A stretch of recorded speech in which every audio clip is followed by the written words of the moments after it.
Anchor is a fantastic platform for podcasting. It's so simple. It's remarkable. Even I could do it, and it's free distribution, free recording, easy, simple, elegant to use framework, great tools. Um, if you're going to pick one podcasting forum, platform, it should definitely be Anchor. I highly recommend it. Moore's Law gives way to new architecture. So everybody's familiar with Moore's Law and how every 18 to 24 months, I believe it is, the capacity of computing doubles and the price is cut in half.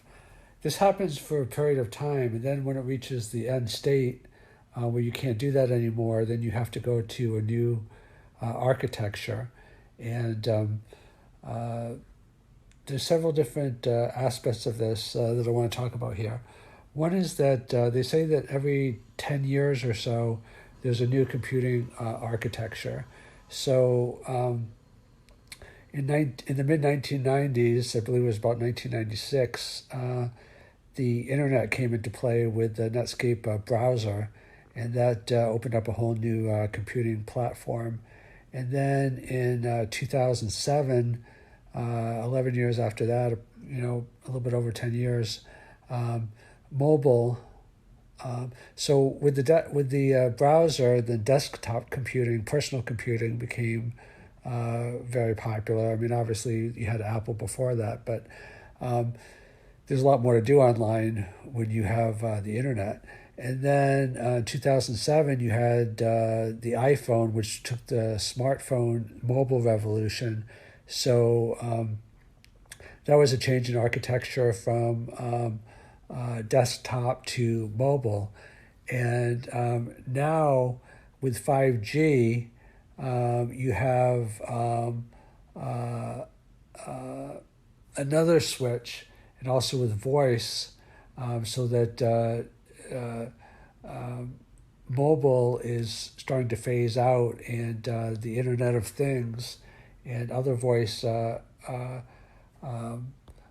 assistant capabilities like Alexa with networked devices, the Internet of Things. So Alexa has the smart home capabilities in hundreds, if not thousands, of different products that are going to be a whole network of capabilities on the Internet of Things. So so smartphone sales are already decreasing, even though more new people are getting smartphones. One reason is because people replace them less often, but the whole smartphone revolution is slowly coming to an end, because the phone, as small as it is, the phone is smaller than the tablet, which is smaller than the desktop, which is smaller than the mainframe. But the voice is a more convenient form factor still than the phone. So another aspect of this in terms of changes in architecture is that some people are saying that the whole notion of, I forget what it's called, like von Neumann architecture, whatever it is, the actual ones and zeros of computing, and the silicon-based computing, that may be coming potentially to an end as well, because we've reached the limits of like transistors and things like that, and a couple of other things are on the future that may come after the type of computer that we have now. One being quantum computing, which could do many, many, many, many more times calculations. Like they estimate, and Google just had a recent breakthrough quantum computer. They estimate in Google's breakthrough potentially that what could be done, before in 10,000 years could now potentially be done in a matter of hours if this breakthrough is actually verified and real.